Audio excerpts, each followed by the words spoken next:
launch day. About 4 hours prior to the launch, they completed their final medical checks and then joined the SpaceX team to get into their spacesuits. And then after suit up in the NASA operations and checkout building, they walked out, waved final farewells to their family and friends outside, and then got on to their next destination, the launch pad. It was about a 20-minute ride out to pad 39A, where Falcon 9 and Crew Dragon were waiting for them. Just 2.5 hours before launch, they ingressed, they got inside the Dragon spacecraft, after walking through the crew access arm, got a last look out of the windows at the Florida Space Coast, and then got into the white room and into the vehicle. And then about 40 minutes prior to the launch, crew access arm retracted, T-minus 35, the launch escape system was armed. That got the Crew Dragon ready to escape if necessary. And then we got on to the propellant loading. And so we were able to get all the propellants onto the vehicle. That started with about 35 minutes to go. So we got all of the fuel, the oxidizer on both the first and the second stage of Falcon 9. And then just 5 minutes before launch, we went into terminal count with all the onboard computers taking control of the vehicle. And then, of course, the moment we were all waiting for at 3:52 a.m. Eastern, 12:52 a.m. Pacific, the 9 Merlin M1D engines ignited and Falcon 9 lifted off from Space Launch Complex 39A, marking the 4th time humans rode Dragon into orbit. With Falcon 9 first stage at full power, our crew began their journey to the International Space Station. In fact, on the screen you see right now, that's a live view of Dragon on their way to the station. Now, just after the T+9-minute mark, the first stage landed on the autonomous spaceport drone ship. Freedom on Dragon to ground. Dragon SpaceX, Dragon to ground, ready to copy. Yeah,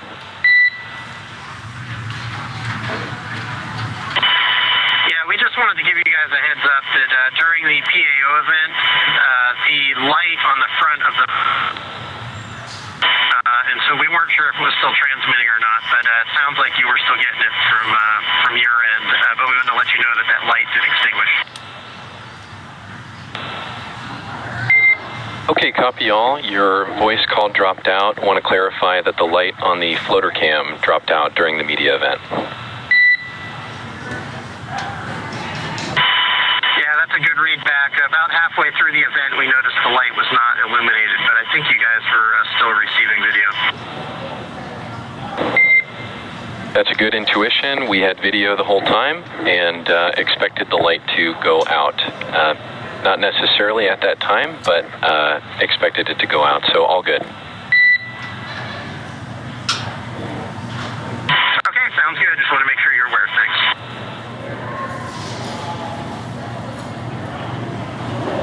All right, so some back and forth there with SpaceX Core, or Crew Operations and Resources Lead, Jake Vendel. Smooth, velvety voice with Jake really just communicating back and forth with the crew just letting us know on the ground. The light dropped out from the camera that they were using, but all good. So back to the quick recap we were doing just after the drone ship landed on just after our first stage booster landed on our drone ship, which was stationed out in the Atlantic Ocean. We had spacecraft separation, where we saw Dragon finally flying free. Now, our initial orbit after Dragon separated from Falcon 9 was 210 kilometers by 190 kilometers. Now, for those that might not be familiar, those values represent the orbit apogee, or the highest point over Earth, and the perigee, or the lowest point over Earth. Basically meaning that the orbit is not a perfect circle, and rather more of an ellipse. And over the last several hours, Dragon's been gradually raising that orbit. Just 50 minutes after liftoff, we executed the phase burn at about 1:41 a.m. Pacific time, 8:41 GMT. That was the first of the 5 major burns required to raise Dragon's orbit and position it for that final approach to the International Space Station, which we're coming up on very soon. And it's used the Draco thrusters on the vehicles several times over the last several hours as it continues to chase station down. And just a few hours ago, the boost burn took place at 10:34 a.m. or 5:34 p.m. GMT. The boost burn put our crew in an orbit where Dragon's apogee, or that highest point that I mentioned, will be 10 kilometers lower than the station. After that, we executed the close co-elliptic burn at 11:19 a.m. Pacific. The close burn placed Dragon on an orbit roughly co-elliptic with the space station, meaning it was maintaining an orbit roughly 10 kilometers lower than the station the entire way around Earth. That's in contrast to only being 10 kilometers lower than the station during Dragon's apogee, or the highest point in its orbit, which is achieved by the boost burn. And then after that, we kicked off the transfer burn. That took place at about 12:07 p.m. Pacific, 19:07 GMT. And that was the fourth major maneuver. It's the transfer burn. That's where we're raising Dragon's apogee, or again, the highest point of its orbit, to just 2.5 kilometers lower than the station. And then we rounded everything out with that final co-elliptic burn at about 12:53 p.m. Pacific, 19:53 GMT, to again, once we're just maintaining a constant orbital altitude below the station, except this time it was just about 2.5 kilometers below. And that was a shorter burn, lasting just about 37 seconds. And so now we're getting into the approach initiation and the final stages. We're actually just about a minute and a half away from the AI burn. And at this point, we're into what's known as integrated operations between the Dragon control team here in Hawthorne and the Space Station Flight Controllers and Mission Control Houston. They made this transition after we hit what's called rendezvous complete. That essentially means that we've executed all of those major phasing burns, and the Dragon is now navigating towards the space station using what's called relative GPS. We'll talk through a couple of those navigation items in a little bit, but we're about a minute away from that AI burn. Now, during approach, SpaceX flight controllers will work in tandem with the NASA team in Houston to maneuver Dragon Freedom to the proper altitude and initialize the navigation sensors used for the methodical approach to station. They'll also activate and test out a number of systems on Dragon, including bidirectional communications with the station using the C2V2 system. C2V2 stands for Common Communications for Visiting Vehicles. It sets up a data stream from Dragon to the station, giving another path for Dragon telemetry to come to ground and giving an additional command capability to astronauts aboard the station. And right now we're just 20 seconds or so away from this AI burn. So we should hear a call out up to the crew that it has started. And again, we're going to be using these thrusters. We're only about 2.5 kilometers below the station, about 7 kilometers behind it. And this is going to swing Dragon up until it's just about a quarter mile or about 400 meters directly below. And we just heard confirmation that the burn has started. So Dragon's now on its approach. So we're out of the rendezvous point. We're now approaching inside. We're going to move inside one of the first imaginary checkpoints around the space station called the approach ellipsoid. And you'll hear it called the AE on some of the operational comms. It's an imaginary shape around the space station. It's 4 kilometers by 2 kilometers by 2 kilometers. We a lot of times call it the pizza box. And it's essentially just a really large three-dimensional oval. And before Dragon is allowed to move inside that approach ellipsoid, it's on what's known as a 24-hour safe trajectory, or 24-hour free drift. And that just means that if Dragon lost all control to its thrusters, we know for at least 24 hours its trajectory would not take it inside that approach ellipsoid. But now that we've executed that AI burn, we're moving inside that approach ellipsoid. Dragon's now beginning its approach to the station. Yeah. Now, the NASA and SpaceX teams will do a go, no-go poll to move Dragon inside that keep-out sphere. Another checkpoint that consists of an imaginary sphere around the station. It has a radius of 200 meters. Safe to say, we love imaginary shapes around the station. Flight controllers use this to monitor all arriving and departing vehicles. This is another chance to confirm all of the guidance, navigation, and control systems are working correctly on Dragon before moving closer to the station. It carries a similar requirement on the orbital trajectory that if Dragon were to Dragon, SpaceX on the big loop, AI burn complete and nominal. As a reminder, you may now review the impulsive retreat recovery cue cards as desired.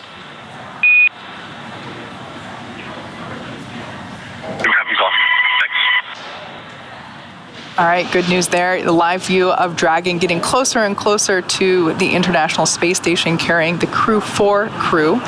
That tracking camera does track Dragon, and it has to move every so often to keep Dragon in the view there. Yeah, we've got a console called Cronus in Mission Control, and they are the video wizards for us. They super talented operators for sure. They managed to snag views of Dragon a couple of hours ago, it sounded like. So I feel like they just keep trying to break their own record for how soon they can see it. But getting some daylight views, seeing Dragon come into focus. Yeah. So getting back to the imaginary shapes we were talking about, so it carries a similar requirement on the orbital trajectory that if Dragon were to somehow lose control of its thrusters, it and the space station would be safe for 4 orbits, or about 6 hours, rather than the 24 hours required to enter the approach ellipsoid. Once Dragon arrives at 400 meters below station, it will be at what is known as Waypoint 0 and will be the first checkpoint during our approach. The vehicle can hold here at 400 meters, but if all of its systems, all that systems check out, then we can continue to approach to Waypoint 1. Right now, it looks like we're expecting to hit Waypoint 0 in about 44 minutes. On the way there, Dragon will execute another maneuver called the mid-course burn. This just helps fine-tune its approach towards the space station. Once we get through Waypoint 0, though, we'll move on to Waypoint 1. And again, the joint NASA SpaceX teams are doing go-no-goes for essentially the next waypoint before we hit the one we're headed towards. So before we get to Waypoint 0, they'll do a joint go-no-go to move on to Waypoint 1. And once we go from 0 up to 1, we're going to swing up and out in front of the station and then arrive just over top of it at a distance of about 220 meters. So we'll still be outside that keep out sphere that Kate was talking about, but at that point we'll be on what's called the docking axis. So that just means we're pointing directly in front of our docking port. And for this flight, they're headed to the Node 2 Zenith port. That's the space-facing side. The Node 2 forward port already has a Dragon vehicle attached to it that carried Crew-4, and pretty soon we'll have 2 Dragons attached, bringing the station crew up to 11. There's 2 international docking adapters on the station. They're Node 2 forward, Node 2 Zenith, or the space facing, and these were installed specifically for these new commercial space flights. They use what's known as the International Docking Standard. So that's a standard that NASA developed with other partners around the world to hopefully build a common docking mechanism, or at least a set of standards for docking mechanisms for future spacecraft. Once Dragon is only 20 meters away at Waypoint 2, the spacecraft focuses on aligning its docking system with the International Docking Adapter that Dan was just talking about. We may hear the call-out CHOP, which stands for Crew Hands Off Point, a little less than 30 seconds before docking. At this point, any aborts will then have to be done automatically by Dragon. And then the moment that we're all waiting for, when the crew arrives at station, Dragon will fly in, it'll make contact with the International Docking Adapter, giving what we call soft capture. The soft capture ring has essentially some pedals that drive into the docking adapter, and then the soft capture ring retracts until its sensors indicate that Dragon's in a good spot. And then there's 12 hooks, 2 sets of 6 that drive to give us hard capture and firmly secure Dragon to the International Space Station. And as if you've been following along, Shaniqua Vereen over in Mission Control Houston's been giving us the updates. We are expecting a docking a little bit earlier than expected. So we had already heard that this is going to be one of the fastest rendezvous we've done yet on a Crew Dragon, and right now we're looking at docking at about, let me pull up my time again real quick. While you do that, I'll just say that it's, to my recollection, I could be wrong, I think this is the first time that we've done everything in one single calendar day. So, you know, we launched early in the morning this morning, and then now we're getting ready to dock here this evening. Yeah, and that docking time right now, it's targeted, it's 4:40 Pacific, 6:40 Central. That's about 11:40 GMT, and so that's about 40 minutes earlier than what we were initially expecting. But on board the space station, the station crew is awake and they're ready to receive Dragon. NASA astronaut Tom Marshburn is lead for the monitoring duties, and he's also going to be the lead for all of the hatch operations. So he's got equipment set up to monitor Dragon's approach inside the space station's cupola. And once we get Dragon docked, he'll be the lead for essentially going through the steps we need to go through to get the hatch open. First, we have to pressurize the vestibule. That's that small space between Dragon's hatch and the station hatch. And he just opens up a small valve on the station side to just flow atmosphere in there. And then we won't be able to see it, but while that happens, umbilicals will connect, 2 of them from station to Dragon. That integrates Dragon into the station's power data systems, allowing it to not rely on its solar arrays or batteries. It can just draw power from the station itself. So everything continuing to go smoothly so far. You did hear one item that got called up to the crew. The team here in Hawthorne was talking about a Dragon Eye and some of the issues we've been tracking with it. The Dragon Eye is one of the core pieces of navigation equipment that are used for final approach and docking. We have 2 of them on Dragon, and they essentially use LiDAR bouncing lasers off of reflectors on the station, as well as thermal imagers to get range rate information that feeds back into Dragon's flight computer in real time. And we've had a couple of issues when they do what's called a built-in test, just a checkout of those Dragon Eyes with one of them, Dragon Eye 1. After additional analysis, the teams have essentially determined that the test is failing as it's overly sensitive. It's passed several of the tests, but again, that is one of the critical items that we use during that final approach. So they've told the crew we have a forward plan. We only need one of those to do the final rendezvous and docking. And so if any issues do crop up with Dragon Eye 1, we can use Dragon Eye 2 for all of our final approach operations. And so that's the only item we've been tracking for the ascent so far today. And at this point, we're still all systems go for the docking. So we just did that approach initiation maneuver, and next up's going to be that mid-course burn. Now, we did mention that we launched earlier this morning in the wee hours of the night, just after midnight. So we launched at 12:52 a.m. Pacific time, 7:52 Eastern. And up until this point, the crew has gone through a sleep period. Of course, everything is super scheduled, whether you're on station or in a Dragon. The crew has to be ready to go whenever they get on station, particularly for the upcoming docking activities. So they have gone through their sleep phase. They've had they have 2 meals at this point. And yeah, as Dan said, we're getting ready to enter the docking phases here. That's a live view of the Dragon Freedom capsule. It seems like it's moving fast because it is. That tracking camera has to keep playing catch up with the capsule. Of course, in orbit, they're going 17,500 miles per hour in order to meet the space station. So, things are moving pretty quickly. Yeah, and Dragon's still closing in. Right now, it's a little over 5 kilometers away from the space station still. We'll execute that mid-course maneuver. And then once we hit waypoint 0, that's our first waypoint during the final approach, we'll just be 400 meters away. So we'll be directly beneath the space station and inside the approach ellipsoid, still outside the keep-out sphere. It's closing in right now at a rate of just about 4.5 meters per second. So things are definitely slow and steady during the approach. During the actual final approach into docking, Dragon will slow down to less than 1/10 of a meter per second.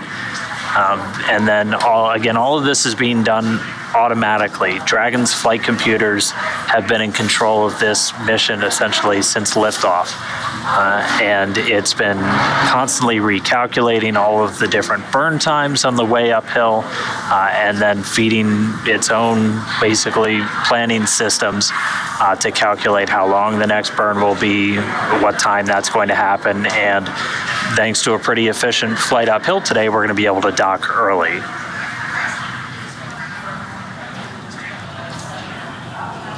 So we just passed under 5 kilometers away. Just one quick point of clarification that Dragon I-1 failed 2 tests early on, those built-in tests, but has passed all recent tests. We have redundancy with Dragon I-1 and Dragon I-2. They are both passing.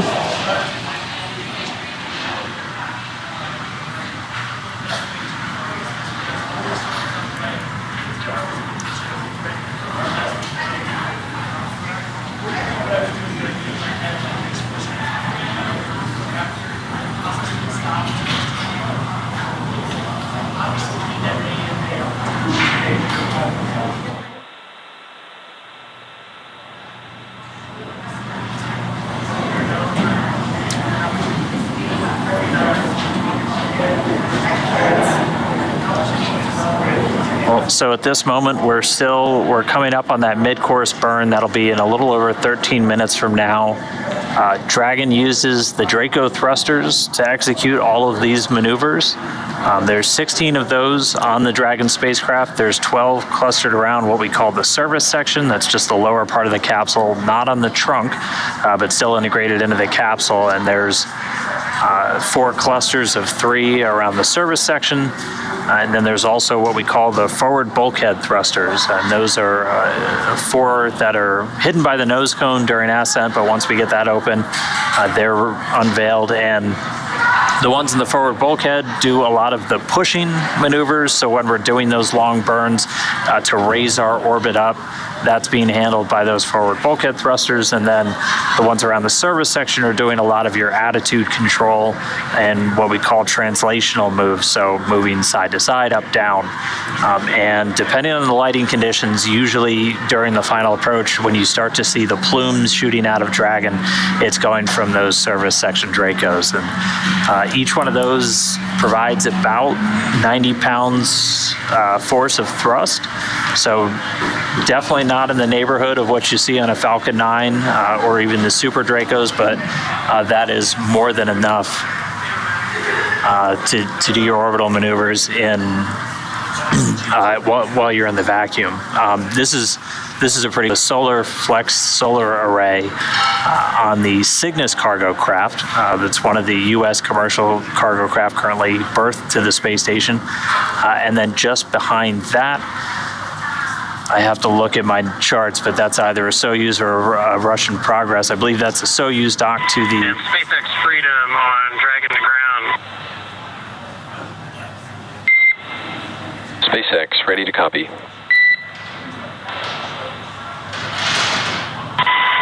Okay, we got the cabin situated.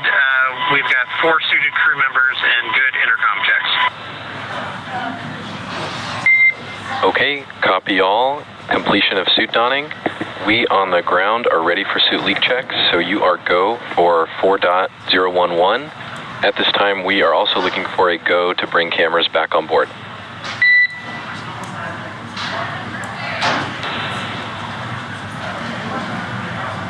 Okay, copy that. You have a go to bring cameras on board, and we have a go for 4.011 leak checks.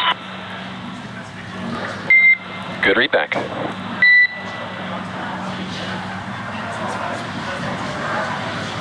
All right, so at this point in time, Crew-4 crew members have put their suits back on, or donned, as you heard it called, and they are getting back into their seats, putting those safety harnesses back on, and we will perform a leak check on those suits just to make sure that everything is connecting to the umbilicals properly. Those umbilicals provide telemetry and cool air and communications to the Dragon spacecraft from the suits themselves. So the suit is basically an extension of the spacecraft while they're seated in their seats and buckled in.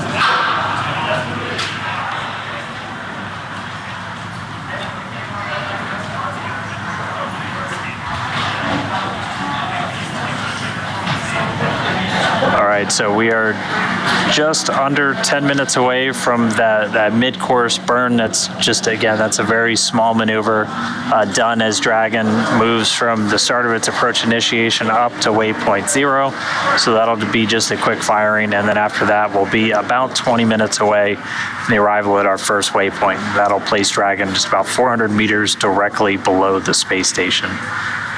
So we do have a bit of time until we get through all those other phases of docking, and so we'll try and take some of your questions if you want to use the hashtag #AskNASA. If you have any questions about Dragon, anything about the approach, anything like that, head over to Twitter, use that hashtag #AskNASA, and we'll try to get through a couple. And the SpaceX Freedom crew is ready to pressurize. Freedom SpaceX, go for suit pressurization. And Freedom copy, go for suit pressurization, in work. All right, and as Kate was talking about, so the crew, they're getting suited up. They're going to do another leak check. They've done several of these in the last 24 hours. We saw them do it inside the suit up room when they first got suited up with the SpaceX team.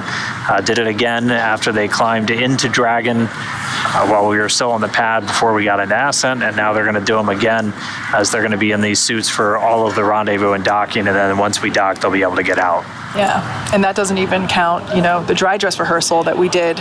Right. Time is really wonky this week with all the crew activity that we've had here. But I'll just say at some point within the last several days, dry dress occurred. And they went through all those same steps again, basically practicing as if they were going to space, minus the part where, the rocket Launching. actually takes off. Yeah. Yeah, so they'll get through that leak check, and then they'll remain in the suits until they're docked to the space station. They don't keep the suits pressurized the entire time.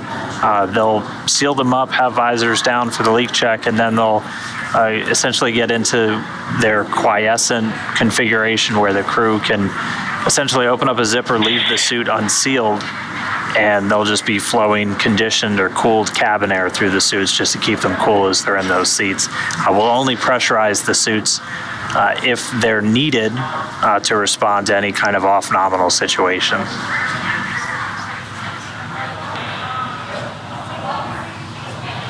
But just checking in on times real quick, we're a little over 7 minutes away from the mid-course burn, and then we expect to hit waypoint 0 in about 28 minutes from now.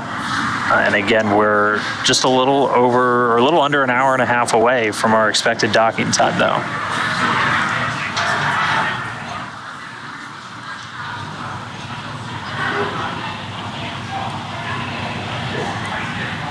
And so Dragon's going to continue to approach. It'll hit waypoint 0. Again, it'll be just about 400 meters below the space station. It might hang out there, but if the teams give the joint go before that, they'll move right through waypoint 0 and start to move towards waypoint 1, which will have Dragon essentially do a 180-degree maneuver around the space station, going from directly below to directly above. And at that point, they'll be on what's known as the docking axis, lined up with their docking port on the space-facing side of Node 2. And then they'll be ready to begin that final approach.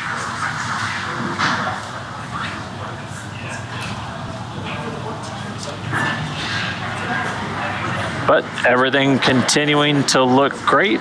Let's check in with the space station. Freedom, we're showing 4 nominal leak checks. Freedom SpaceX on Dragon to ground. We see the same. 4 good leak checks. Next up, mid-course maneuver in just over 5 minutes.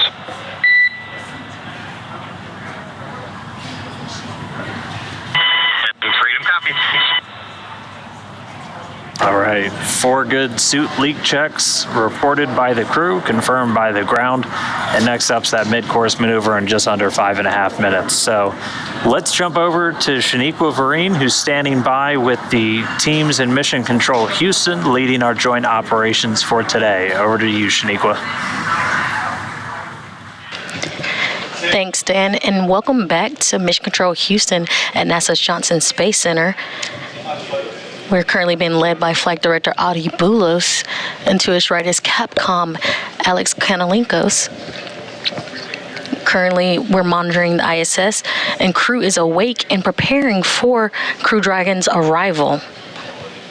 Current station commander Tom Marshburn is going to be prime, or the main person, monitoring Dragon's approach from the station's cupola.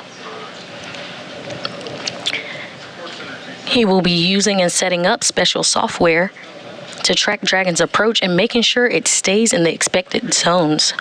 Once Dragon is docked, Marshburn will be primed to start hatch opening operations. He'll start by opening the large hatch on Node 2 Zenith, giving access into the pressurized mating adapter.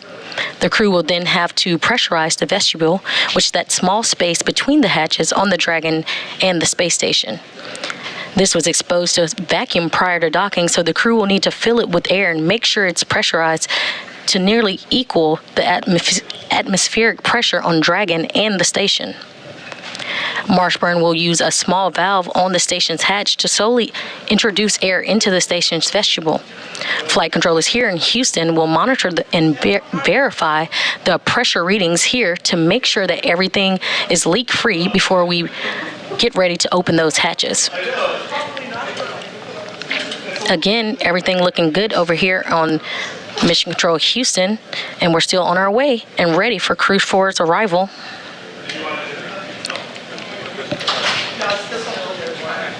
Again, we're excited to see those Crew-4 astronauts aboard the station, and we're excited to get our Crew-4 astronauts aboard the station, and we're working on handover between Crew-4 and Crew-3 astronauts who are set to undock just 5 days from now. That's the latest from here in Mission Control Houston. Now back over to you, Hawthorne. All right, thanks, Shaniqua. Glad to hear everything's still looking good on the station side. And excited also here to see another Dragon dock to the space station. Pretty soon we're gonna have 11 people on board the space station at once, so it'll be a packed house for a couple of days. They'll do the direct handover, and then it's time for Crew-3 to come home. Yeah, the fun's not done with Crew-4, right? Yeah. Yeah, we're very much looking forward to bringing Crew-3 crew home. They've been up there for a while, and I'm sure they're ready to come home and see their families. But yeah, you're absolutely right. It's been certainly a busy week.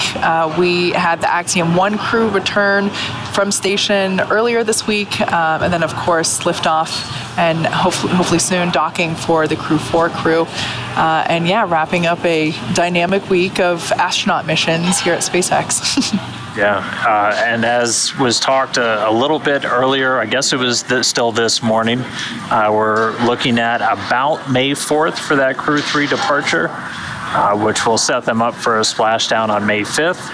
Biggest item is going to be weather. That was what we were all watching with AX-1 and ended up prolonging their stay by a couple of days. And same as with launches, Florida weather's always something you got to work around, but the teams will be keeping an eye. Initial reports looking like we should have some solid chances next week to bring Crew-3 home. May the 4th be with them. That's right. I had to. Nice. All right. So if you look closely at that shot there, you can see Dragon. Yeah, now we're zooming in. Cronus read your mind. And once again, it is moving quickly, so the tracking camera has to reposition every once in a while. But yeah, very, very cool there to see.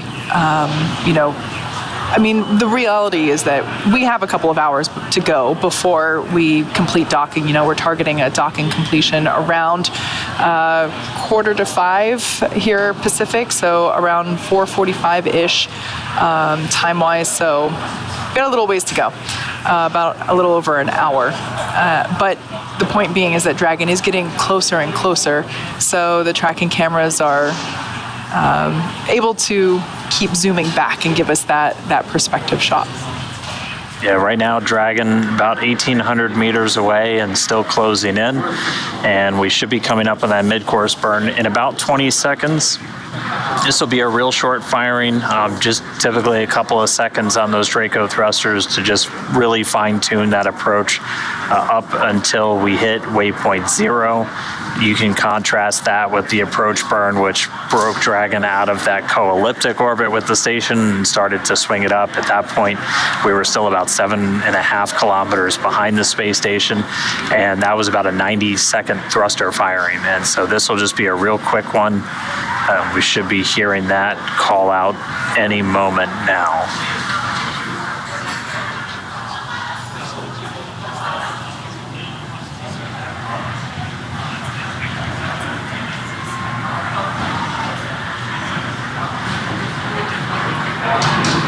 right, so we did get confirmation the mid-course burn has started, and then as usual, we'll get a call typically from the core up to the crew on that burn performance.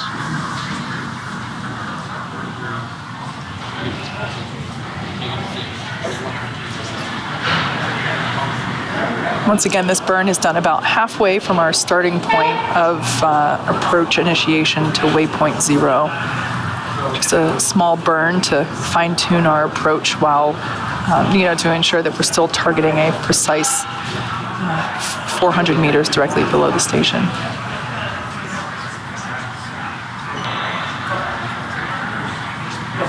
And at this point, we should be hitting Waypoint 0 in just a little under 20 minutes.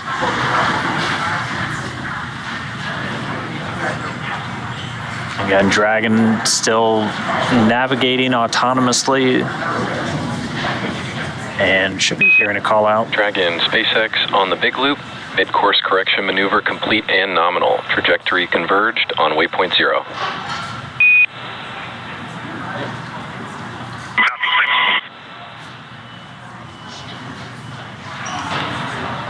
All right, and there you have it. Good mid-course burn.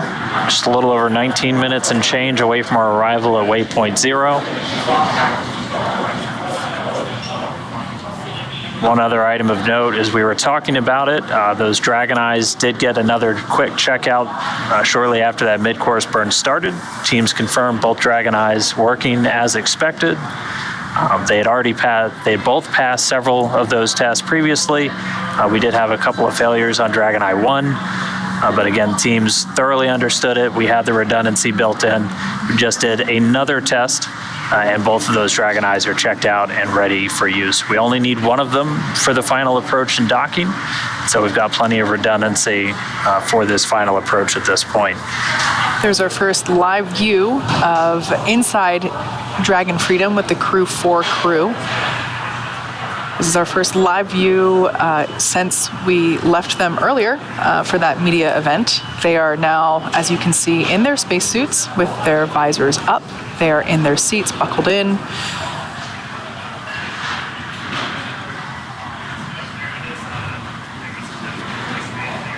Again, for the crew, they're largely just in a monitor mode. They have the capability to, again, send commands to Dragon, take manual control of the vehicle, but on a nominal flight, Dragon's flight computers are doing all of the flying, and it's got just a suite of different navigational tools at its disposal, inertial measurement units. You've got those Dragon Eyes literally bouncing lasers off of the space station.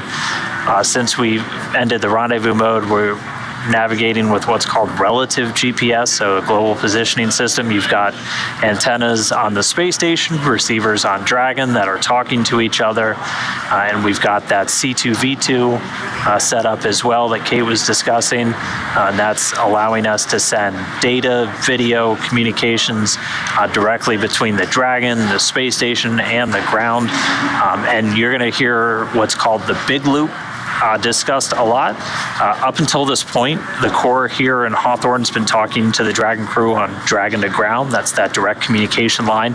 And the team in Houston talks to the station on space to ground. So we have 4 of those that they can talk across. When we get into these integrated operations, we tie everybody together. Everybody hears everything everybody else is saying. One big happy family. We call it the big loop. And so that's what we'll hear all of our comms on for the remainder of the approach.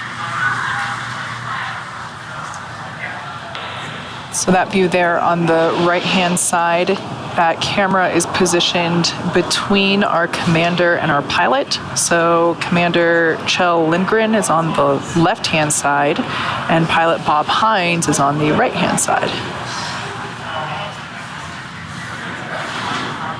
As Dan said, Dragon is fully autonomous. It's flying itself at this point, which in reality is much safer than humans controlling it. Our computers and our systems are able to take all the inputs, evaluate, and correct, adjust, fly, essentially, much faster and much safer than if there was a steering wheel on Dragon, per se. you can see that the nose cone is open, and we can see that forward hatch is exposed. That is the hatch that will be utilized to dock autonomously with the space station here in just over an hour. And a lot of the instruments that we're using for this approach are in that section that the nose cone covers. It's closed during the ascent, the flight up to orbit. We also closed it at the very end of the mission just to provide some additional protection, because you have essentially optical equipment, things like that are in the nose cone, and so you just want to protect them from all of the stresses of a launch or a re-entry. You also have the docking ring. As Kate was saying, that's what's going to be that attachment point. If you tuned into the launch broadcast, Jesse and I got to walk people through a hatch mock-up, so that was always really cool. Continuing to do my own astronaut training bit by bit every time we do one of these shows. But that forward hatch has a lot of really critical items built into it. It can be opened from either side. There's an identical crank mechanism both on the inside and the outside of the hatch. And so that's what they'll operate once we get to hatch opening after we pressurize the vestibule. That hatch also has a pressure equalization valve, so they can essentially manually, if needed, ensure that the pressure between the Dragon cabin and the station cabin are the same before we open the hatch. That all gets done through a different set of valves, but that forward hatch has that additional capability if it's required. Dragon, SpaceX on the big loop. Ground has pulled go for approach 0, and we will enable the maneuver shortly. Expected start time is 2241 UTC. Dragon will continue approach through waypoint 1 toward waypoint 2. Copy, all 6. All right, so that's great news. So we talked through some of the waypoints and how we can either stop at them or we can just keep going. And the call we just got is we're just going to keep going. So they're going to hit waypoint 0, just 400 meters below the station, and then they're going to move on to waypoint 1. Mm-hmm. Now, as Dan said earlier, everything is carefully choreographed. The imaginary shapes that we keep talking about around station are important because everything has to be super choreographed. All teams, both the ones that you see on your screen now, they're at Mission Control Center here in Hawthorne, California. That's located just behind Dan and I. Those teams, as well as the teams at Mission Control Center at Johnson Space Center in Houston, Texas, as well as the teams on station and the team inside the Dragon capsule. These waypoint check-ins are basically to make sure that everyone is aligned. I like to think of it that it's kind of similar to our countdown clock. When we're getting ready to launch a rocket, that countdown is the thing that syncs up all teams to the same timeline, and everybody knows at what step we're about to walk into or where we completed. For example, prop load at T-minus 35 minutes. We know that's what we're working towards. So I like to think these waypoints, while the specific times are targeted, as Dan said before, we're running a little early. And as we just heard, we're not going to stop. We're just going to keep going. While the times are not necessarily set in stone like things are for the countdown clock of day of launch, these are certainly checkpoints and a other type of countdown that all teams use, both on ground and in space, to align the work that is being done. Everything literally just, have we done this? Yep, check, done. And one of the nice things about the rendezvous and approach, there is no instantaneous docking time. So we have a window essentially where if you run into any kind of an issue, you can hang out and solve that issue. You don't have to, scrub and try the next day. We saw that during the AX-1 approach, and they were able to still dock. All right, here we go. So on the left, that's station looking at Dragon. On the right, that's Dragon looking up at station. And there's a number of cameras in the very forward part of Dragon. One is essentially called the media camera. It's just a visible light camera that's not part of the actual navigation system, but does provide video, and that video can be used by the crew on board the station with some special overlays for their monitoring task. And then there's a number of other sensors, the Dragon Eye like we talked about, using LiDAR and thermal imaging. And then there's also a centerline docking camera. That's the one that the crew on board station can get video of, routed to essentially laptops just on the station that have a special overlay that helps them gauge Dragon's positioning and during its final approach.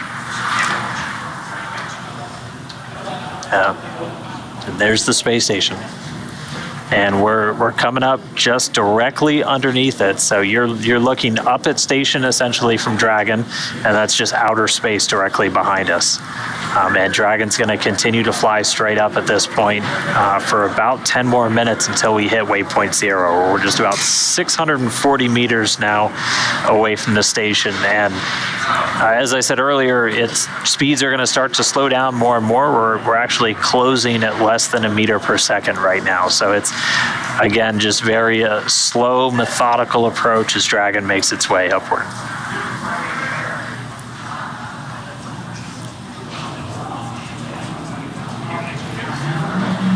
Once again, that's a live view there on the right-hand side of Commander Bob Hines on the right and Commander Kjell Lindgren on the left. I love that view. I love being able to see what the astronauts are seeing on their screens, what they're using. As we mentioned before, Dragon is autonomous. It's flying itself right now, but the crew has been trained extensively in order to act as a backup of that system. But they are monitoring along with progress and everything that's going on.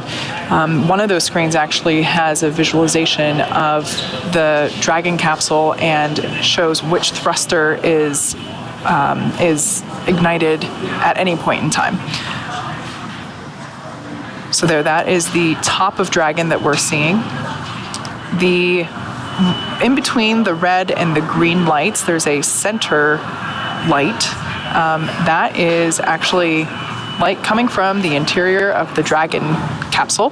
That's a tiny little window there on the forward hatch. And if you're wondering why it looks like somebody turned the lights out, we are on the dark side of planet Earth now. We entered into an orbital sunset.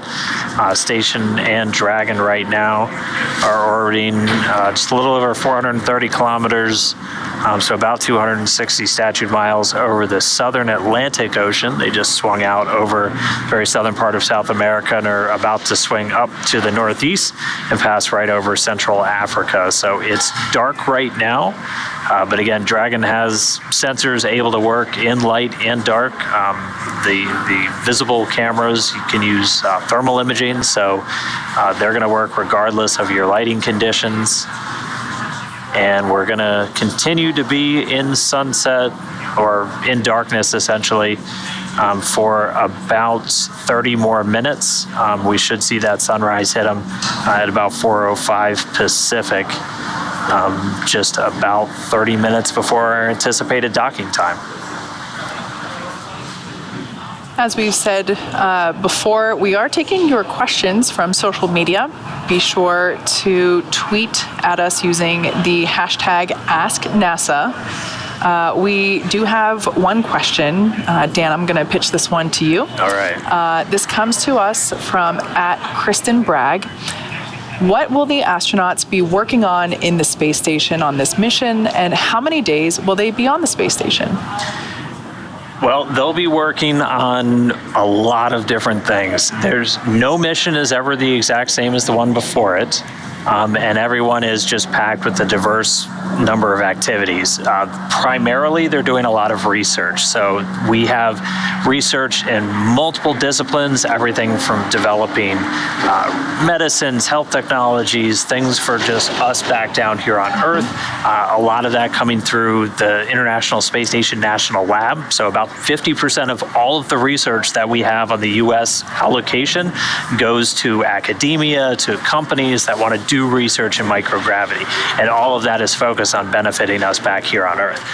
Aside from that, we do a lot of research on the station for exploration purposes. I mean, the station is where we've learned how to live in space for extremely long periods of time. We just had Mark Vande Hei come home after 355 days. So everything we're going to do when we go onto the moon, when you go to Mars, and you're talking about 9 months just to get there, you have to learn how to keep people safe, healthy. You have to develop life support systems, food systems, everything that goes into a mission that you're going to have to bring with you.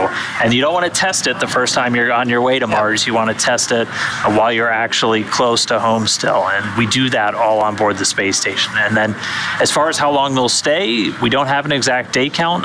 As we just saw in the Axia mission, you have an approximate time that you expect. And then launch times, weather, all of that ends up changing that. Typical space station flights are about 6 months. So we would expect Crew-4, we're on Crew-4, to come home in the fall time frame this year. Yeah. Now, you did mention Mark Vande Hei earlier. Now, that 355 days was a new record for a single stay for a NASA astronaut, right? Yeah, it was. He went up there, and it wasn't originally intended to be that long, but once he was up there, we were able to essentially extend his stay, and Mark was fully on board. And that's something that we did pretty famously with Scott Kelly and his one-year mission. That was the first time we had an American stay that long in outer space. Since then, we've had a couple of really long ones. We had Peggy Whitson's really long mission. Christina Cook and Drew Morgan did extended stays, and then Mark Vande Hei just set the record with 355 days, and that's almost a year.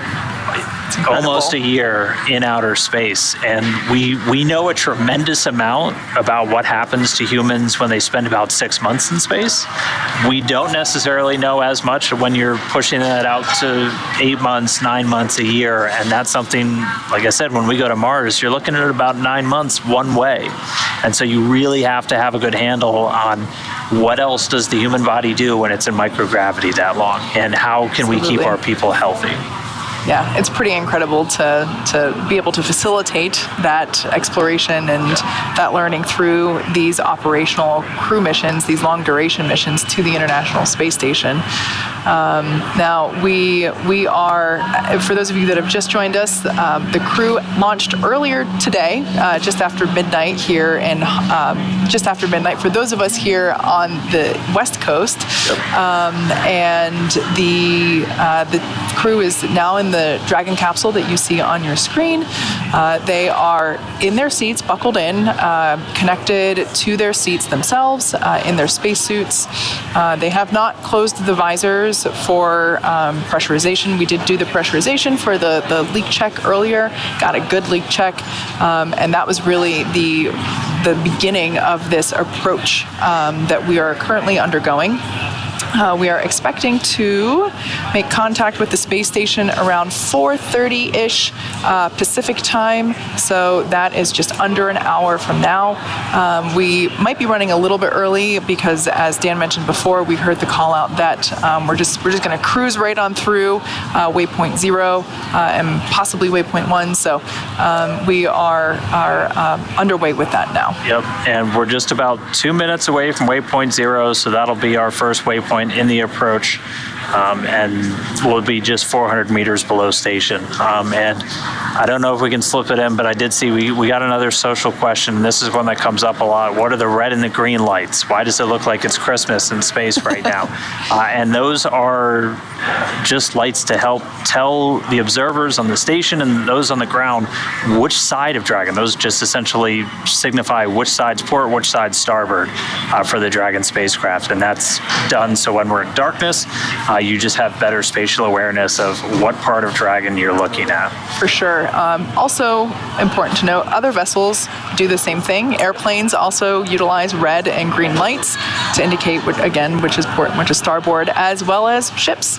So Basically, it's important to know which side is which, especially right now as we are approaching the space station, and as we can see, as Dan said earlier, the lights are off. So it's helpful to understand the orientation. Now, the sensors on Dragon, those Dragon eyes, they don't need the lights on in order to do their job. We are using LiDAR and thermal imaging to track the station and make this very controlled and slow approach to station. Basically, those Dragon eyes, excuse me, are locked into a specific spot with the space station, that docking area, and is making a slow approach. And yeah, we can see that center white light, as I mentioned before, that's actually a tiny little window on the forward hatch. That's actually the interior lights inside Dragon Freedom. And we should be coming up on Waypoint 0 in about 20 seconds. And as we heard the call up to the crew, we're not going to be stopping here. We're just going to continue on through Waypoint 0, and then we should also be continuing through Waypoint 1. So we're going to wait for the call out for Waypoint 0. And we can see those Draco thrusters around the service section firing. That's pretty spectacular. I love that. And so Waypoint 0 has been passed. Dragon's now inside 400 meters away from the space station, and it's moving up to what's known as Waypoint 1. And so we can see those thrusters firing. Dragon is essentially doing a flip over to the top side of the station. So it's moving from 400 meters directly below to an area just 220 meters directly above. And once it gets there, it'll be on what we call the docking axis. So it'll be lined up directly with the docking port on the space-facing side of Node 2, the Harmony module, just about 220 meters away. And we have the go to then move through Waypoint 1 and move to Waypoint 2, which will move us inside of that keep out sphere. This is a great illustration of what we're doing. So Waypoint 0 is at the bottom, Dragon's following that line out in front and over to the top part of station, where it'll pause just momentarily at Waypoint 1, 220 meters away, and then it'll start to drive straight down towards Waypoint 2, and that'll put it just 20 meters away. We'll essentially always hold at Waypoint 2. That's where the teams do their final go, no go for final approach and docking. And so Dragon will just be positioned just 20 meters away. It'll then start to push in, again, moving at a pretty glacial rate of less than 1/10 of a meter per second until we get to that initial contact and capture. Dragon, SpaceX on the big loop. Approach 0 is in progress. Trajectory has converged on Waypoint 1. We predict Waypoint 1 arrival at approximately 2321 UTC.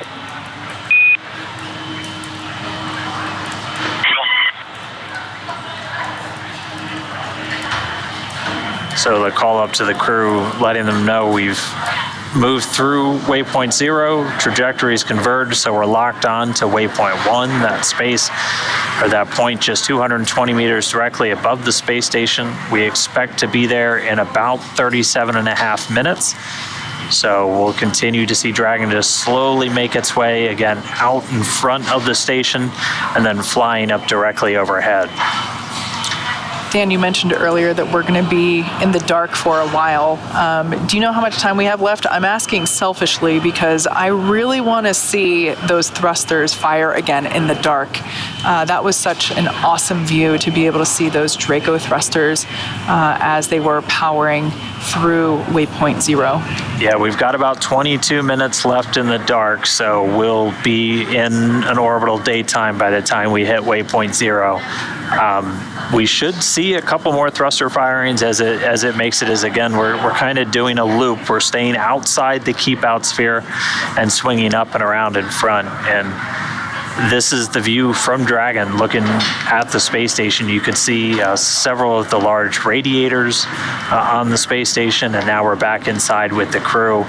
And a couple of the items that they're looking at. So on the far left, That is essentially the centerline camera, so that is the view that they have to monitor their approach to the space station. That's also the screen that Kjell Lindgren as the commander or Bob Hines as the pilot could use to manually fly the vehicle if necessary. And then that screen in the middle is just showing them their trajectory. I think I just saw another firing. Or we're getting some lighting artifacts, it looks like. Yeah, so I'll point out, we were just talking about the red and green lights. As I mentioned before, that center white light, not the blinking one, the one that stays on, that is a tiny window on the forward hatch. And then the two lights that are on the right-hand side, those are actually Dragon's windows. So the side hatch is located in between those two side white lights. It's safe to say that if I were in a Dragon capsule in space, my face would be plastered up against a window the whole time. I mean, the core would have to yell at me to get back in my seat. That's where I would be. Yeah, unfortunately, they're seated the whole time for this approach, but we did do a fly around on the, I believe it was the Crew-4 departure, where some of the crew were able to get out of their seats and take photos of the space station as Dragon just executed a loop around it. So that, had to have been a pretty spectacular job for them to do right before they came home. But so in this view, we're looking up at the space station. Those kind of ruffled items you can see, those are some of the large radiators that we use to reject heat generated by all of the different electronics and systems on board the space station. That screen in the middle is showing the crew their trajectory, so their flight, their relative position around the space station.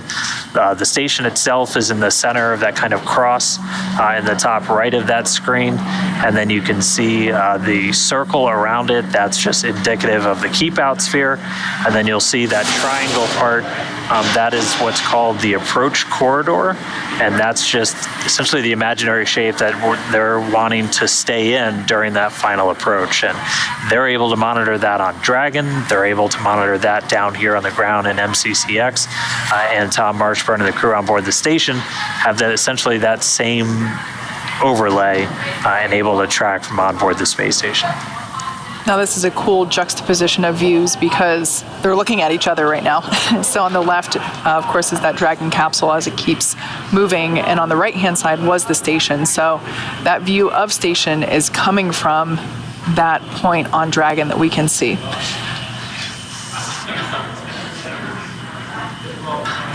As we mentioned before, Dragon is completely autonomous. It's flying itself, and the crew on board are monitoring, they're standing by. They have been trained extensively in order to be able to take over if necessary. They're basically the primary backup to the system, but everything is continuing along nominally. As we've said before, we actually, instead of stopping at Waypoint 0, everything looked good, so we just kind of cruised on through. And we'll probably be able to do that with Waypoint 1. So we're just, like we said, this was already shaping up to be the fastest trip from launch to docking, and Dragon is just continuing to make that even shorter. So our initial target docking time was about 8:15 over on the East Coast, and that's moved up almost an hour. Our docking time right now, we should be less than an hour away. The current target was about 4:40 Pacific, which is about 11:40 GMT. And Dragon's flight computer, again, making those adjustments in real time as it gathers all of the different relative navigation data from Dragon Eye and the different sensors on board, and just continuing to fine-tune its path and update in real time. But as Kate said, everything's going really smooth so far with this approach. No impediments to docking that we're tracking, and we're just standing by until we hit Waypoint 1. We should be there in about 30 minutes, a little over 31 minutes from now, at which point they'll be directly above the space station. Yeah, as we said before, this movement from Waypoint 0 to Waypoint 1 essentially swings Dragon up and out in front of the space station, at which point it'll reach about 220 meters away from station. It's at that point in time, it'll be on what is referred to as the docking axis, which essentially means it's directly in front of the docking port that it is targeting to dock at.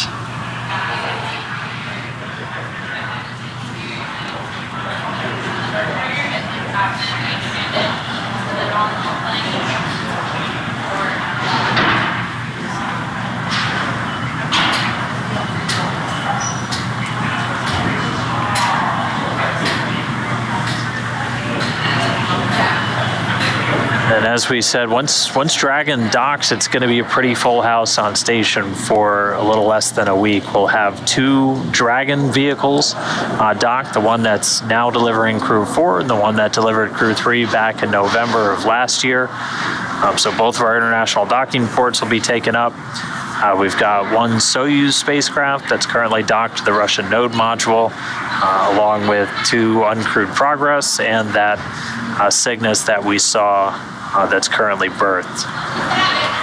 As we mentioned throughout the webcast, we're taking your questions from social media using the hashtag AskNASA. We have a new one coming in, which is pretty on point for what you were just talking about, Dan. So I'm going to throw this one to you. This comes to us from @TLPN_official, the launch pad. The question is, how many bedrooms are there on station? Where will the extra crew be sleeping?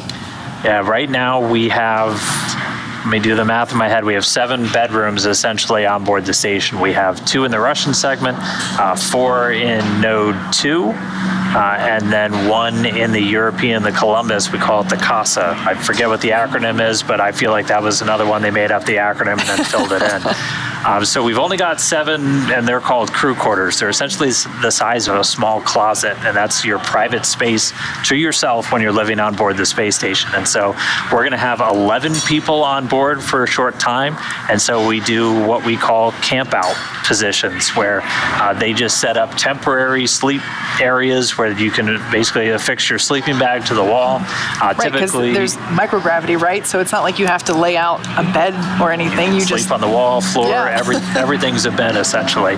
We'll typically have 1 crew member stay inside the Dragon spacecraft, so I anticipate one of the crew members from either Crew-3 or Crew-4 will be sleeping in a Dragon. We'll usually put 1 inside the Quest airlock, as that's when we're not actively doing spacewalks. That's one of the lowest traffic areas.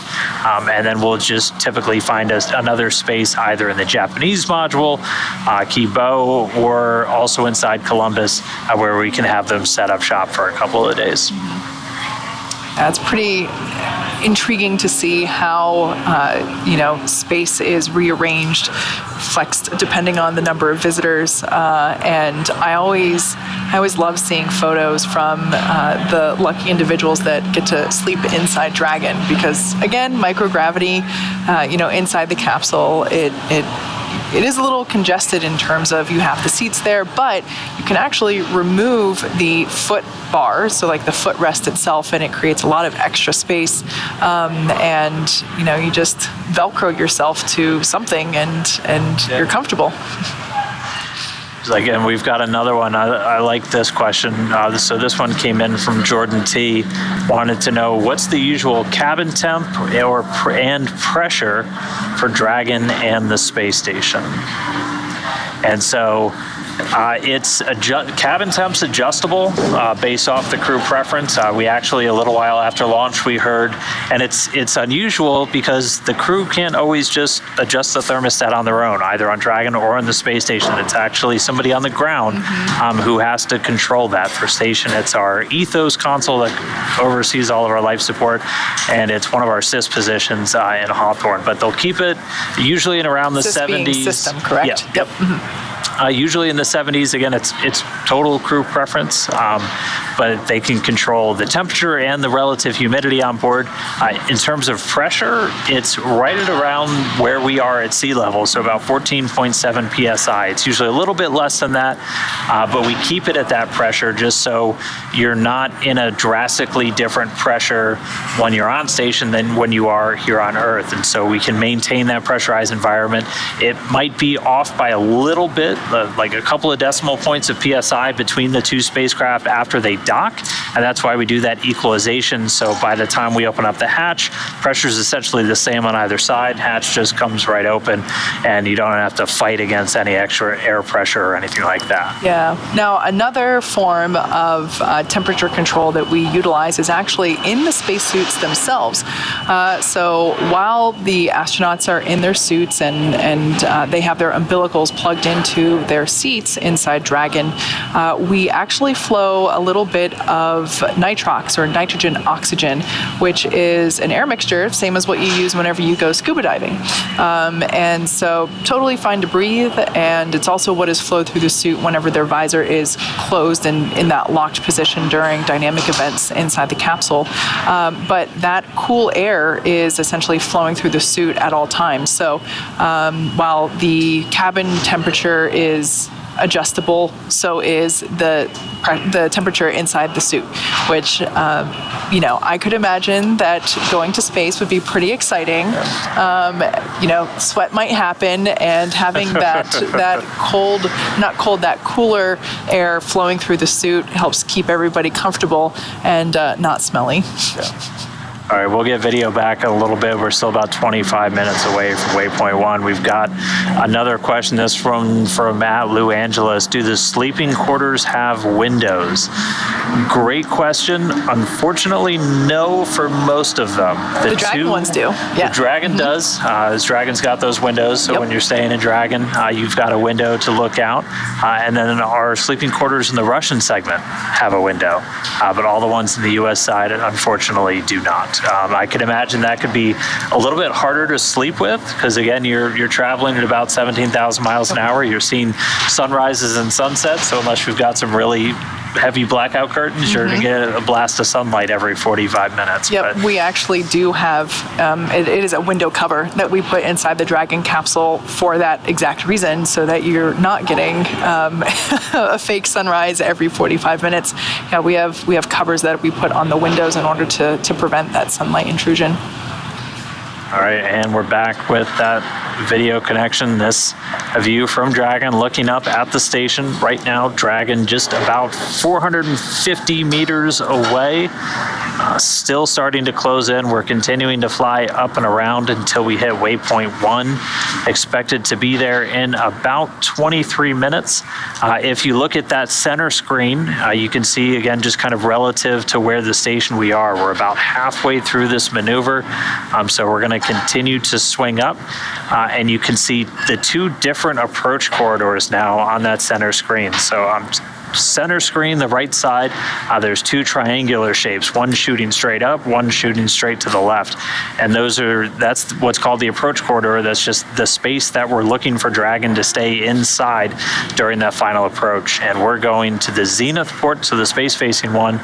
So we're going to be flying through that one that was pointing straight up. And we'll be just in front of that in a little under 23 minutes from now. And then we should be moving past Waypoint 1 and then right onto Waypoint 2.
so we're just about 21 minutes away from our arrival at Waypoint 1. So if you're just tuning in, we're already well into our kind of final rendezvous steps.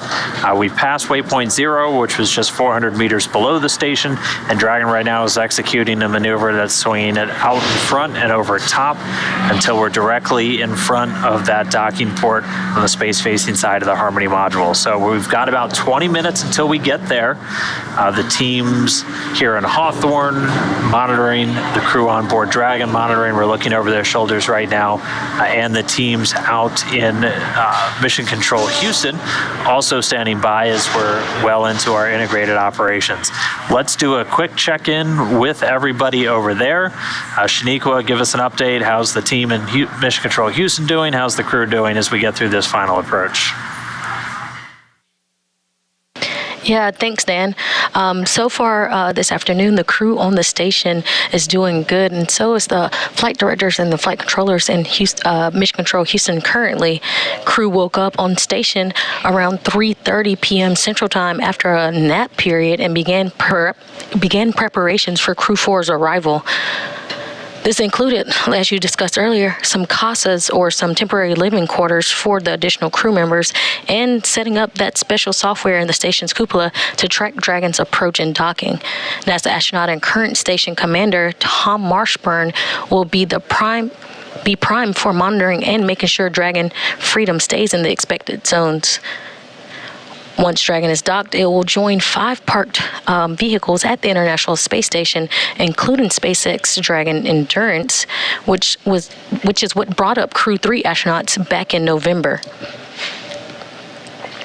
The Northrop Grumman Cygnus space freighter, the Russia's Soyuz MS-21 cruise ship, and Progress 79 and 80 resupply ships. Again, after docked, Marshburn will also be primed to start hatch opening operations.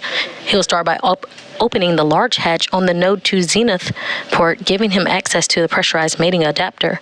The crew will then have to pressurize the vestibule, which is that small space between the hatches on the Dragon and the space station. This was previously exposed to vacuum prior to docking, so the crew will need to fill it with air and make sure its pressure is nearly equal to that of the atmospheric pressure on the Dragon and the station. Again, Dan mentioned 14.7 psi. Marshburn will also release a small valve on the station's hatch to slowly introduce the air on the station's vestibule, and flight controllers here in Mission Control Houston will monitor and verify the pressure readings to make sure everything is leak-free before we get ready to open up the hatches. Currently, NASA Flight Director Adi Boulos is leading the team here in Mission Control Houston for Dragon's approach and docking. Right next to him is the Capcom, Alex Kanalinkos, who will be communicating with the crew aboard the station. Right now, there are currently 7 astronauts and cosmonauts living and working on the International Space Station, including NASA's Kayla Barron, Raja Chari, Tom Marshburn, European Space Agency astronaut Matthias Maurer, and Roscosmos cosmonauts Sergei Korsakov, Oleg Artemyev, and Denis Matveyev. Crew-4 joining will bring the crew complement to 11. Again, we're very excited to get the crew aboard. And that's it, Dan. We're looking good over here in Mission Control Houston. Back over to you guys in Hawthorne. All right, thanks so much, Shaniqua. And for everybody just now tuning in across NASA social media accounts, welcome. We got this view just for you. This is a look at the International Space Station from the Dragon spacecraft Freedom as it's in the final stages of its approach. We've essentially moved out directly in front of the space station right now. So we're looking right at a docking port on the Node 2 forward where another Dragon is currently docked. We're gonna continue up about 90 degrees until Dragon's directly over top of the station, just 220 meters away from its docking port. And at that point, we'll be at what's known as Waypoint 1. Pretty soon the teams are going to do just a final go, no go to proceed past Waypoint 1 and on to Waypoint 2, at which point we'll stop just 20 meters away from the space station's docking port, do a final check on Dragon systems. SpaceX on Dragon to ground. No status update to report, just checking in. Vehicle continues to look healthy as we swing around to Waypoint 1.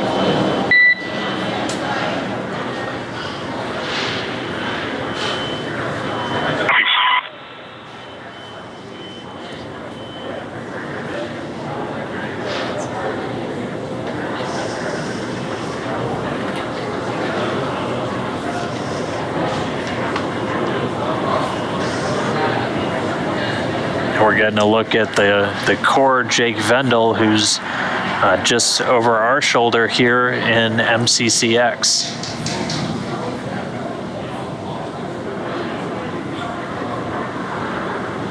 And right on cue, here comes the sun. We're now entering into that orbital daytime.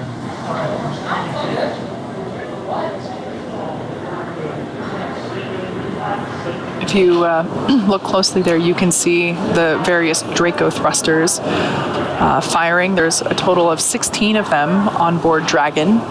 12 of them are located around the body or the base of Dragon. And then there are 4 located around the forward hatch. Those are the forward Draco thrusters.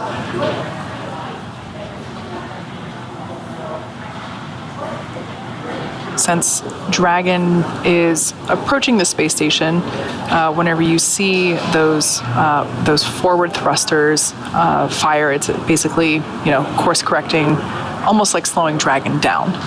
But it looks like we're primarily utilizing the bulkhead thrusters. I mean, not the bulkhead, the side thrusters.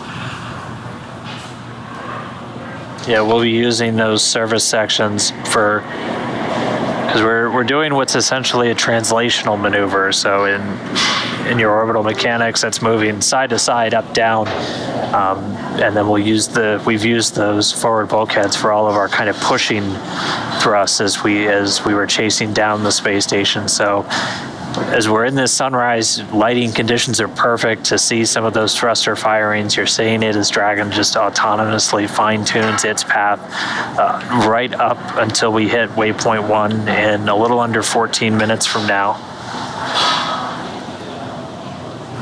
The propellants that we use on Dragon are actually loaded onto Dragon several days, a couple weeks actually prior to launch itself. We do all of that prop loading over at a place called Area 59 or Dragonland, which is at Kennedy, and those propellants are monomethylhydrazine and nitrogen tetroxide, and they combust instantaneously when they meet each other.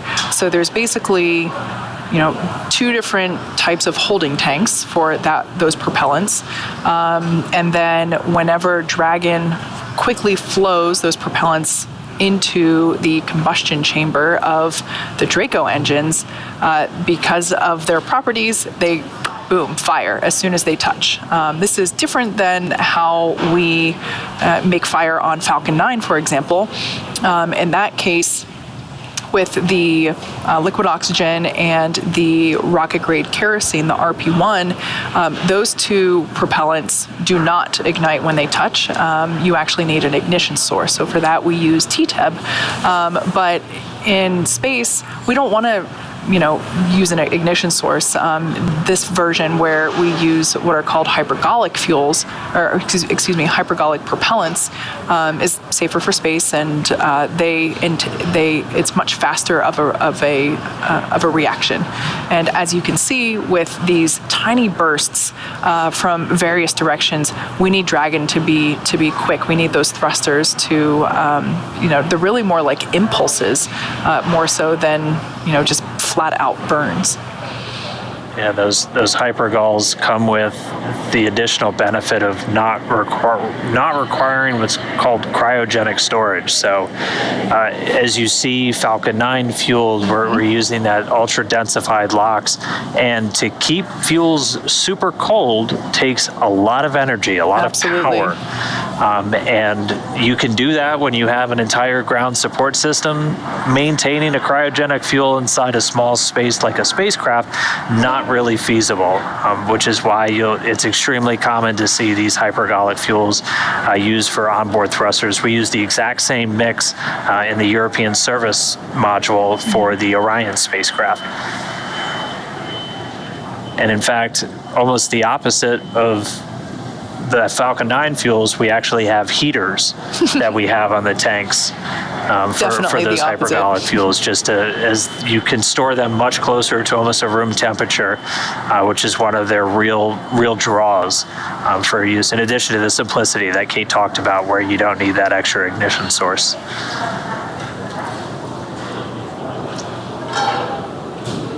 So we're still swinging around. We're just about 10.5 minutes away from our waypoint number 1, which will put Dragon just 220 meters above the space station. It'll still be outside of what's known as the keep out sphere. That's our second imaginary shape around the space station that just helps to govern the rules for approaching spacecraft. Before you're in the keep out sphere, you have to be on what's essentially a 4-orbit or about a 6-hour free safe trajectory, where if we completely lost control of Dragon, it would move inside of that sphere, which is about 200 meters in radius around the station. And so what you're looking at, this is the maneuver we're on right now. We're a little more than halfway up that kind of half circle line that you see on the left, as we've moved from waypoint 0 and we're moving on up to waypoint 1. So we've already moved out directly in front. We're now moving directly over the docking port on node 2, where Dragon Freedom is headed today. So the integrated teams here at MCCX and over in Houston are doing joint polls. It's one of everybody's favorite things in spaceflight is go, no goes. And so they do these joint polls, and we're just constantly assessing, not only making sure Dragon's ready, but all of the systems on board station are ready. We do a couple of configurations to the station to get ready for the docking. We do what's called feathering, just a special orientation of the solar arrays to help give them additional protection from any plumes or just those thruster firings. Those can leave a residue if you don't, and that's any spacecraft that's flying, and so we always orient the solar arrays. We also are going to be changing up how we do the attitude control on station during this final approach. Typically we're using the large gyroscopes on the US section just for nominal attitude control. And then when we get into the actual final approach and docking, we hand over that control to the thrusters on the Russian segment, who can provide a much more kind of fine-tuned propulsive attitude control for that final approach.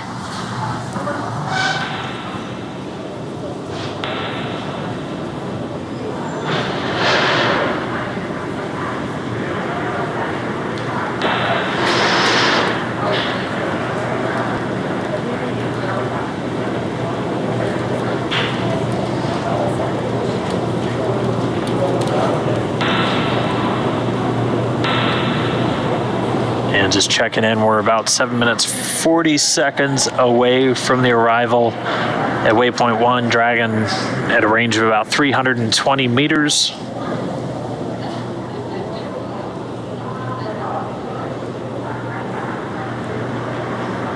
And at this point, Dragon using a couple of different navigational tools to make its approach autonomously.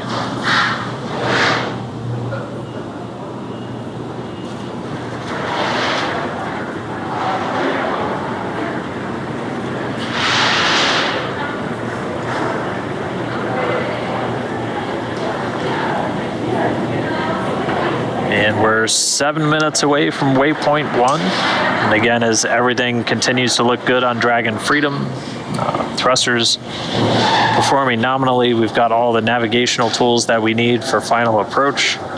We'll be able to move in from waypoint 1 down to waypoint number 2, just 20 meters away from station. And then we will stop at waypoint 2. And the teams will do just a final check-in, and they'll give the go for final approach.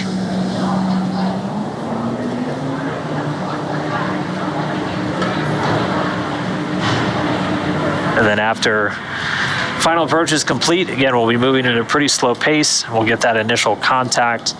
Dragon using the soft capture system to interlock with the international docking adapter. And then that soft capturing will start to retract, bring the spacecraft in, and then we get ready for what's called the hard mate, where we drive 12 hooks that will securely hold Dragon to the docking port.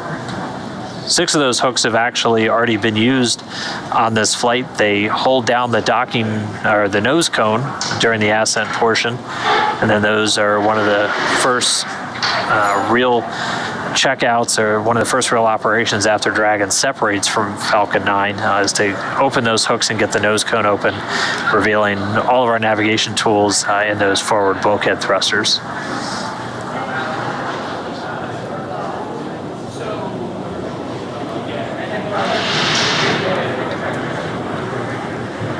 Now, as Dragon, we started to move out of view there. We got another view here. We can see that it is slowly but surely making its approach to the International Space Station. Once again, this is the Crew-4 crew, a long-duration mission to the International Space Station. They launched earlier today. Actually, just this morning, we had liftoff at 12:52 a.m. Pacific time, and everything was super go for our conditions. As we talked about before, weather is always a determining factor in whether or not we get to go to space.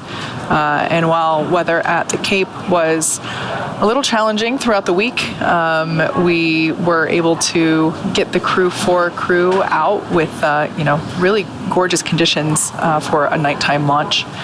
And everything has been going really well, very smoothly. The crew had a sleep period, just a scheduled period where they had to go to sleep in preparation for docking activities, which we are, coming up to. They've had 2 meals at this point, and as of right now, they are buckled into their seats with their spacesuits on, and they are monitoring the approach of Dragon capsule to the International Space Station. Dragon is fully autonomous, so it is flying itself right now. The crew acts as a backup to the system, essentially, but Dragon is doing all the calculations in real time, taking all the data coming in from the station, from Mission Control Center here in Hawthorne, from Mission Control Center in Houston, all of these inputs, analyzing them in real time and making those course corrections, which we just saw there. That's what happens whenever we see those Draco thrusters firing, and that's essentially just Dragon steering itself to the next location that it has to go to, which in this case is Waypoint 1. And we should be just about 3 minutes away from there. So after that, we'll just be about 220 meters. Right now, we're 250 meters away. So even as it's making this kind of swing up and around, it's moved in a little bit closer from that 400 meter range, and we were down at Waypoint 0. And then things do pick up after we get to Waypoint 1. We move in about 200 more meters until we hit Waypoint 2, stopping just about 20 meters, 60 feet or so from the docking port. And then we wait for that final go for approach and docking.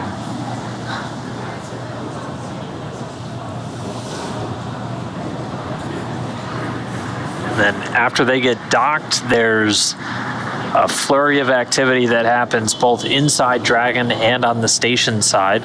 On board Dragon, they'll get the go to doff or get out of their suits, and they set them up to dry, essentially attaching them Dragon, to fans. SpaceX on the big loop. Approach 1 and soft capture ring extension will begin shortly. Dragon will continue approach to Waypoint 2.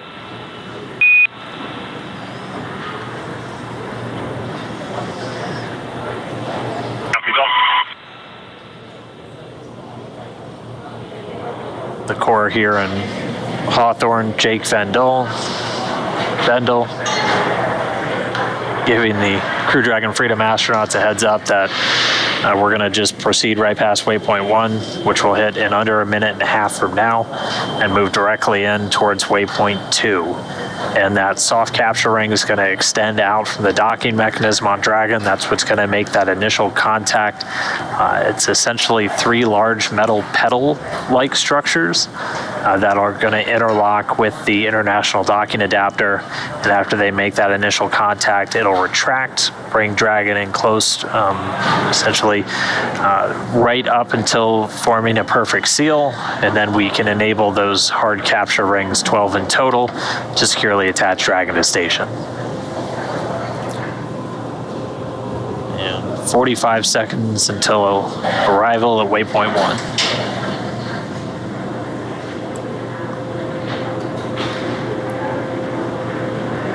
And we'll get an updated time after we get through Waypoint 1, but we should be just about 20 minutes away from docking.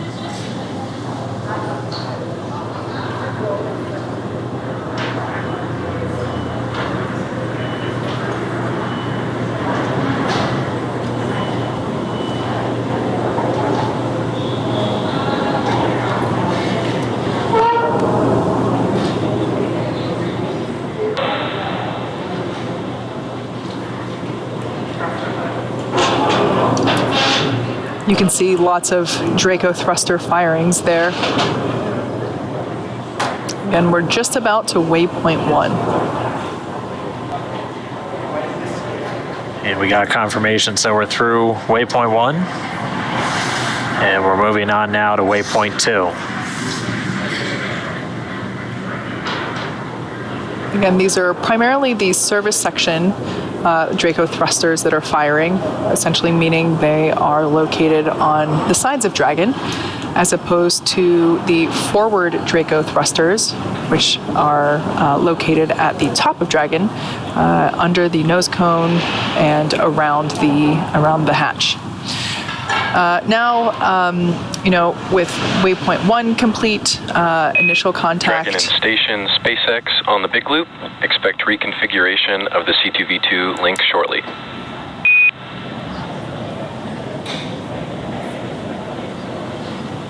Copy. Station copies.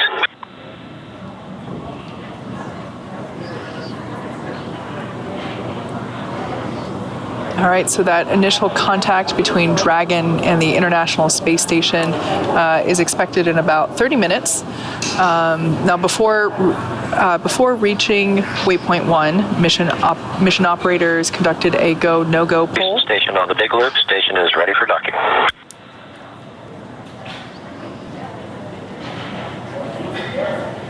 All right, we just heard Tom Marshburn on board the space station. They're ready. Houston, copy.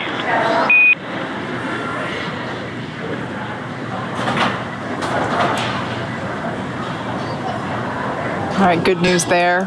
So conducted a poll to allow Dragon to begin that approach to Waypoint 2, which is located inside that keep-out sphere, which is about 20 meters away from the space station. So we keep talking about these invisible shapes. They're all intended primarily for safety of the crew, both onboard Dragon and onboard station.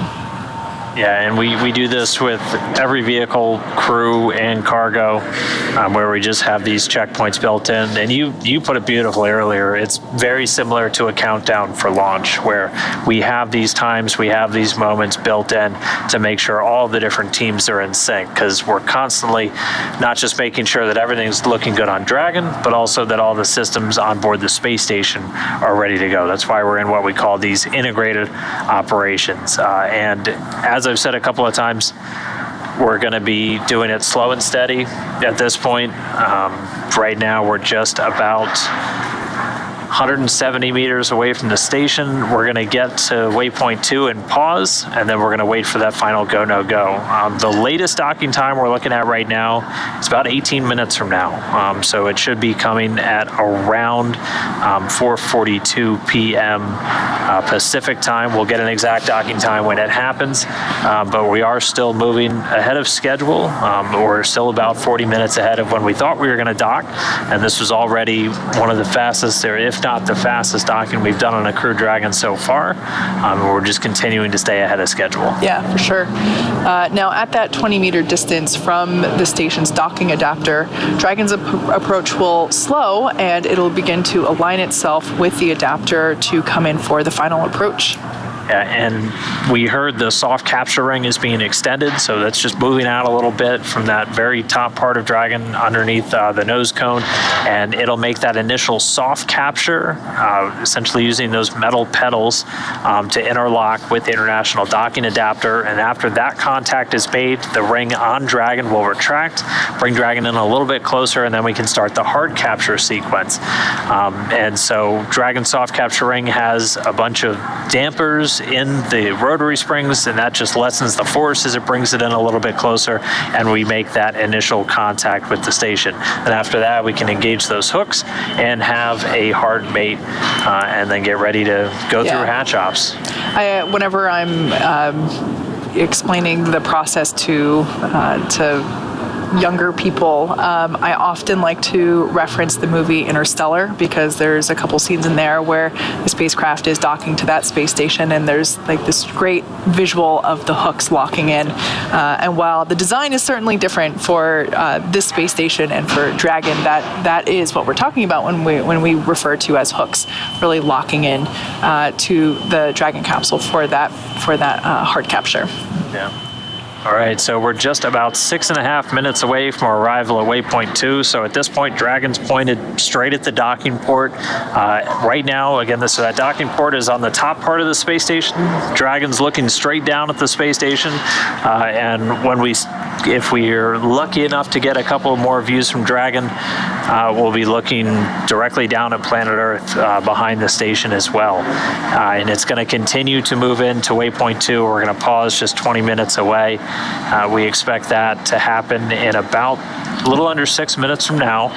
And then we get that final go, no go for today, that final go, no go for docking, after which the team on the ground here in Hawthorne sends a command, and Dragon begins its final approach. Yeah, and we should note that while the other pause points were able to be skipped, essentially, that is one that is not skipped because of that go, no go, that final go, no go point. So Waypoint 2 is up next, and again, that puts Dragon only 20 meters away from the space station. From there, the spacecraft will focus on Station Houston on the Big Loop. Station Crew Dragon is transmitting docking camera video. Please confirm video and data updating in Dragon Docking Monitor.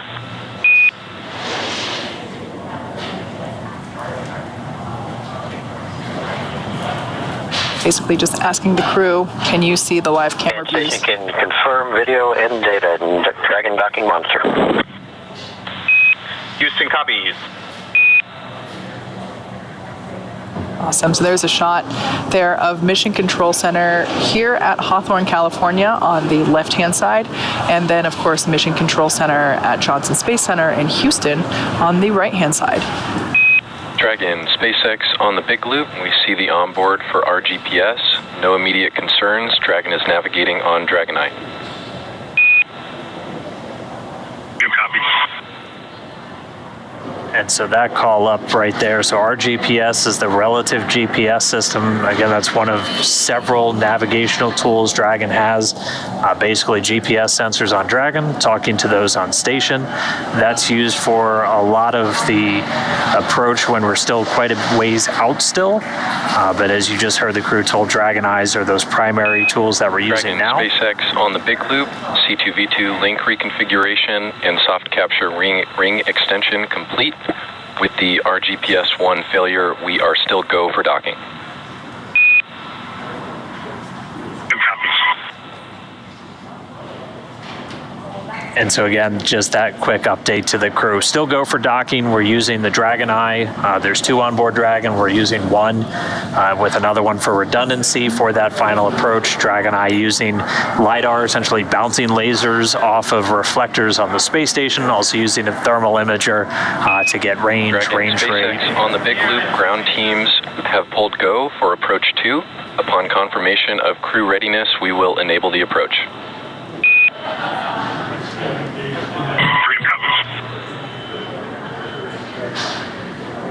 And there's a good call. So the teams down here on the ground have pulled. The Dragon's healthy and in a good config. Station's healthy and in a good config. And so we'll pause when we get to 20 meters. And then as soon as the crew on Dragon tells us that they're ready, the team here in Hawthorne will send the command and we'll be in with final approach.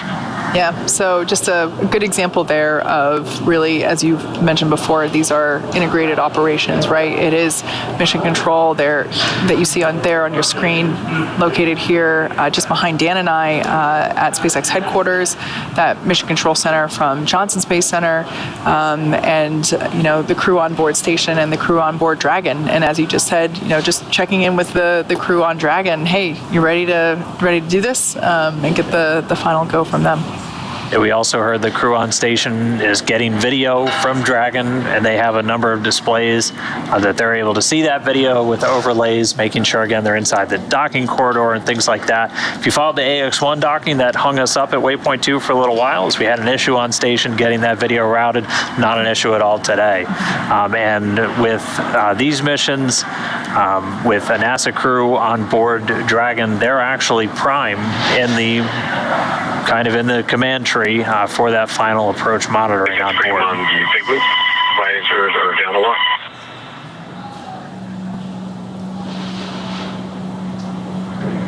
All right, so Commander Kjell Lindgren just reporting the crews close their visors, they're locked in. We're just about a minute and a half away from arrival at Waypoint 2.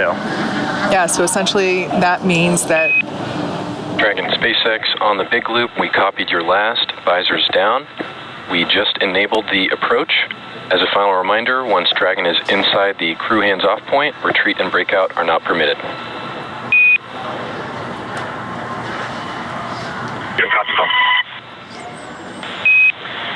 Station Houston on the big loop. Dragon is continuing approach and is go for docking. Monitor for steps 5 and 6 in procedure 1.102 Dragon approach and retreat monitoring.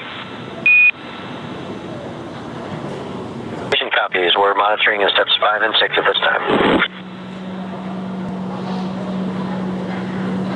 all right, that crew hands-off point that we heard mentioned essentially means that Dragon is the one that has to initiate that docking abort. The crew is not the one to do that. Again, this is Dragon just driving itself autonomously. It's taking all the data coming in from station, from Houston, from Hawthorne, and making those precise calculations, as well as utilizing those Dragon eyes that are on board, that LiDAR, which is just using lasers, and the thermal imaging, really to make that final approach and that precise docking. There you can see a view of Mission Control Center here in Hawthorne. These, right behind Dan and I, the crew, we heard before, their visors are down, meaning that their suits are now also their primary breathing device. So the spacesuit acts as an extension of the capsule itself. The crews have their spacesuits on, their visors down and in the locked position, but they are plugged in using an umbilical to their seat, which provides telemetry and communications and air. So right now we are flowing nitrox, which is nitrogen-oxygen mixture, through the suits, and not only does it allow them to breathe, but it also keeps them cool. So it's a cool nitrox mixture, and really ultimately just intended to keep them comfortable and obviously safe. And so at this point, we've moved past Waypoint 2, and we heard a bunch of the comms up to that crew. So we were given the final go for docking. And so right now, we should just be about 4 minutes away or so. And we don't have video at the moment. We're in kind of a period where we're waiting to reacquire contact with our TDRS, our tracking data and relay satellites, to get that live video back. We should get it back within the next 2 minutes or so. So we should have those views of docking. We promise we're not just showing you us because we want to. As soon as we get views of that Dragon again for that final approach, we'll be bringing it to you. We should be just about 3.5 minutes, a little bit more, from docking. As you heard, we're going to hear a call out for crew hands off point. They'll just call up CHOP. And that, as Kate said, that just telling the crew they are not to send any commands to abort. At that point, any abort commands will come automatically from Dragon's flight computer. So we're in our final approach. We're just about 15 meters away from the space station. Should be docking in just about 3 minutes from now. So we've continued to get further and further ahead on our timeline. I think we were looking at about a 5:15 p.m. Pacific docking. Now we're looking to do that almost 45 minutes early. Yeah, which is great. The crew lifted off from Kennedy Space Center, pad 39A at 12:52 a.m. this morning. And so it's been a pretty busy day for them. As I've said before, they did go through a sleep phase, which was 8 hours where they had the ability, or rather the time to sleep. Whether or not they were able to get to sleep, I hope so. But there's about an hour before that crew sleep period called pre-sleep, and then there's about an hour after the sleep period called post-sleep. And it's just an opportunity for them to wind down, but then also wind back up in preparation for all the activities that we've had today and still have upcoming. As Dan said, we're just a couple minutes early. SpaceX copies 10 meters. We are less than 10 meters away, so just about 2 minutes from docking. And so might be right on the edge of getting that video signal back, but the teams, and we're still getting telemetry, so we'll be able to know when that docking has occurred. And hopefully we'll get our high data rate communication back soon and be able to bring that live video. But they're closing in. We're just 8 meters away now, about a minute and a half from docking. We'll hear that call out for CHOP come about 20 to 30 seconds before that initial contact, which again is that soft capture ring on Dragon's docking mechanism interfacing with the international docking adapter on board the space station. We're driving in towards the Zenith port, the space-facing port on Node 2, and we've got just 6 meters to go. Again, Dragon is driving itself at this point in time, so hopefully when we get our views back, we'll be able to show you. And there we just heard the call. SpaceX copies 5 meters. 5 meters away from that that initial contact point. And we're under a minute away from docking.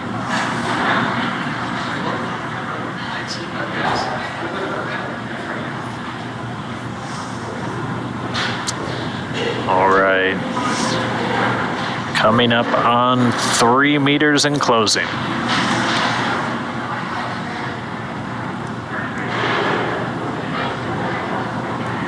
2.5 meters away, docking in about 30 seconds.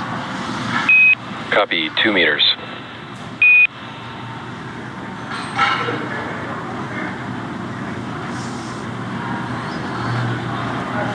Meter. 1 meter and closing.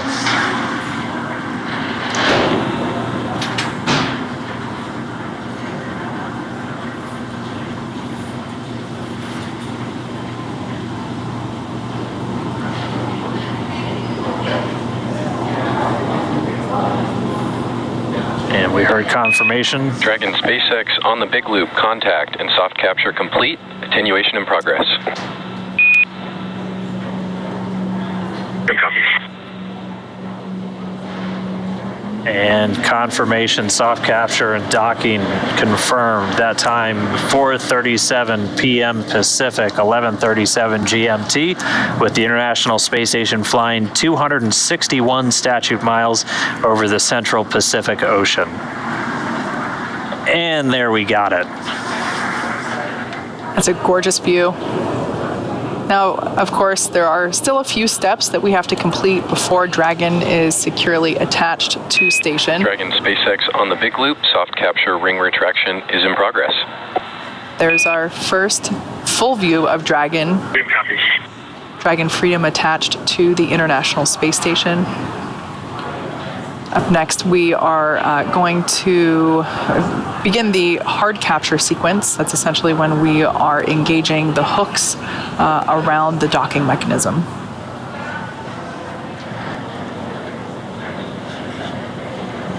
Well, unfortunately, we did have that video cut out right at that moment of docking, but it's great to see it attached now. Again, that initial contact, that docking time, 4:37 p.m. Pacific, 11:37 GMT, with Dragon and Station flying 261 miles over the central part of the Pacific Ocean.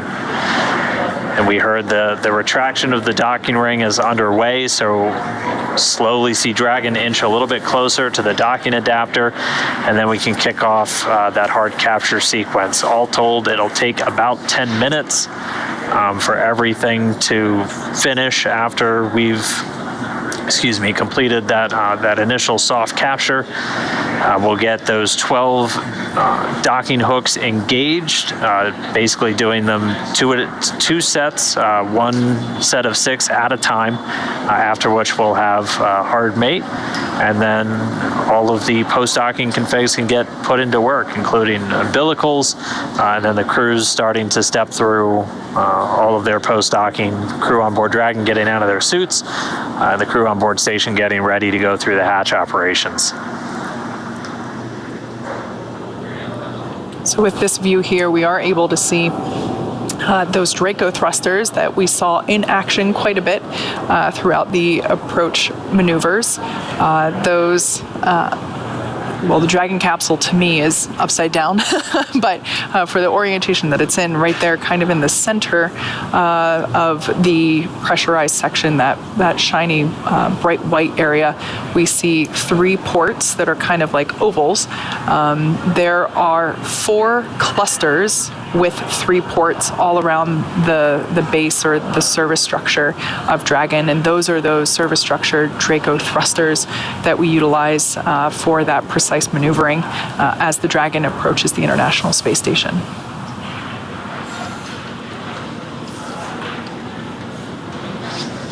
I believe you can also identify that green light that we were talking about. So there's a green one and a red one indicating what side is port, which side is starboard. Don't ask me which one is which. I don't like deep water, so I'm not really ever to be on a boat. But yeah, the green light there you can see on the left-hand side of Dragon.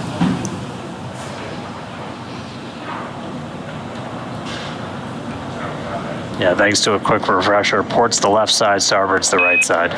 Dragon, SpaceX on the big loop, ring retraction complete, docking sequence is holding for MCS reconfiguration. Copy. Okay, so the soft capture ring has drawn in. Now, before we start to engage those hooks, we're going to do another reconfig of the MCS. That's the motion control system on board station. During the approach and initial contact, we're under all of our attitude controls being done by thrusters on the Russian segment. We do that with any approaching visiting vehicle. Now that docking has occurred, we're going to hand over control back to the U.S. gyroscopes, which do our nominal or just our normal day-to-day attitude control. And so that puts station in a much more kind of quiescent. It won't be able to make any rapid adjustments, which could interfere with the driving of those hooks. So as soon as the station teams have confirmed that we've handed over attitude control over to the U.S. system, they'll be able to start driving in those 12 hooks to secure Dragon in place.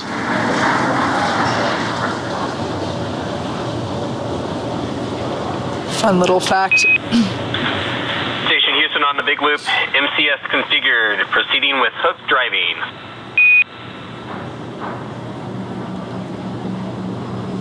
Station copies.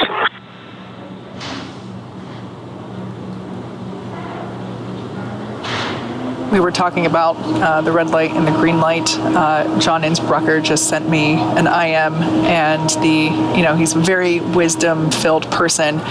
He says port has 4 letters, as does left, and I will never forget which side is port now. So thanks, John I.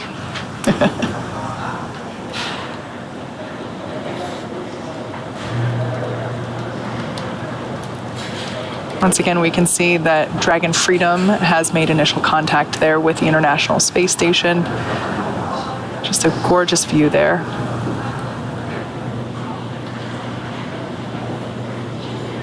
And again, we've had confirmation that soft capture rings retracted. Again, just standing by, we heard that the MCS handover, the motion control system on stations occurred, and now it's going to be time for those hard capture rings to start engaging. Again, there's 12 of them total. The first 6 have started to drive. They're done in 2 gangs of 6 each. These are this is the second time in this Dragon flight that we've done something with these hooks. 6 of these are engaged during the launch and ascent portion, holding the nose cone in place, which you can see is open and swung out to the right there of the International docking adapter. Those drive open and release the nose cone shortly after Dragon gets on orbit. And now 6 of those driving to do our initial gang of hooks to start that hard mate process, and then once they're in place, the second 6 will drive, and we'll have a hard mate of Dragon to the space station.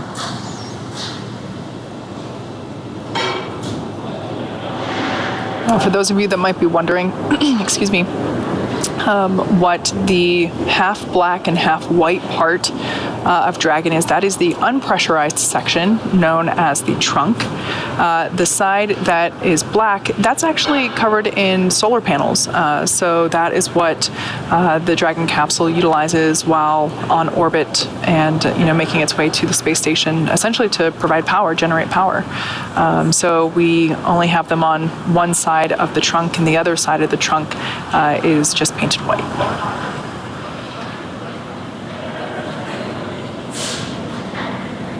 You can I was just going to say, you can just barely make out the heat shield there at the bottom of the pressurized section, just above the unpressurized section. So, yeah, and we just heard that the first set of 6 hooks have engaged,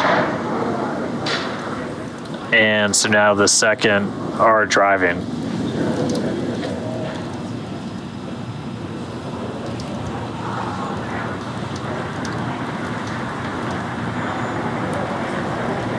once again, this is the hard capture, which is basically the final capture of the Dragon spacecraft to the International Space Station. Yeah, so once that second set of hooks are driving, we'll get confirmation of a hard mate, and then we jump right into the hatch operations, and the crew on board Dragon will get the go to get out of their seats, out of their suits, and start getting, be free to move about the cabin essentially, and start getting ready to open up the hatches. They'll hook their suits up to fans to dry them out before they get stowed, and then they'll have a couple of different tasks to do after we get the hatches open in Dragon to just get it ready for that docked operations. And a lot of it's focused on the atmospheric control on board Dragon. They're going to be removing what's called a LiO canister, a lithium hydroxide canister that is used to scrub CO2 from the Dragon cabin during free flight. They'll remove that and seal it, as we're going to be essentially integrating Dragon's cabin with the rest of the space station. And so not only will Dragon be able to use station power, station data, and communications, but will flow air from the station stack into Dragon and integrate it with all of its life support systems, generating oxygen, scrubbing carbon dioxide while it's attached. And we are hearing that the second set of hooks are closed, and we'll stand by. Dragon, SpaceX on the big loop, 12 good hooks, hard capture complete.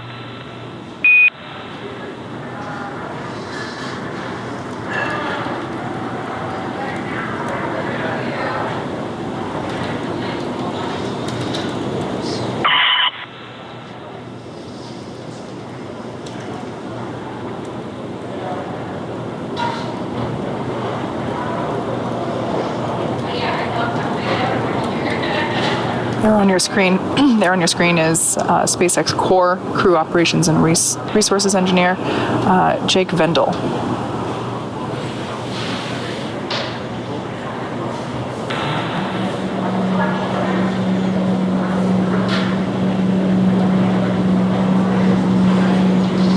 The Core acts as the primary communication point from the Mission Control Center here in Hawthorne to the crew on board Dragon.